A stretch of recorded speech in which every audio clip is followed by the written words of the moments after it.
ఇందాక నేను చెప్పినట్టుగా ఈ ట్రిబ్యునల్ ఇది ఎక్స్టెండెడ్ ట్రిబ్యునల్, ఇది ఆంధ్రప్రదేశ్ రీఆర్గనైజేషన్ యాక్ట్ 89లో ఉన్న అంశాల కోసం మాత్రమే ఏర్పడినటువంటి ట్రిబ్యునల్.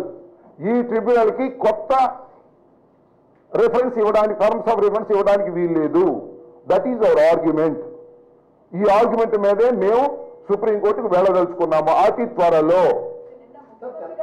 నువ్వు అది కూడా ఒక పాయింట్. 2 రాష్ట్రాలకు సంబంధించి మాట్లాడటం కూడా కరెక్ట్ కాదు. బేసిన్ మొత్తానికి సంబంధించి మహారాష్ట్ర, కర్ణాటక, ఆంధ్రప్రదేశ్, తెలంగాణ ఉన్నాయి. ఈ 2 రాష్ట్రాలకు సంబంధించి డిఫరెన్స్ చేస్తున్నారు. ఇది కరెక్ట్ కాదని మా వాదన వినిపిస్తున్నాం. మా వాదన తప్పుడైతే చెప్పండి. ఆగండి, మీరు నువ్వు ఆగమన్నా అక్కడ మాట్లాడతాను, అక్కడ మాట్లాడొద్దా? నీకోసం పెట్టావా ఏంటి ఇక్కడ? మరి ఆగు, నువ్వు అక్కడ మాట్లాడతావు కదా, అడుగు సమాధానం చెప్తాను. ఆగితే సమాధానం చెప్తాను. అక్కడ మాట్లాడడం మధ్య నువ్వేంటి?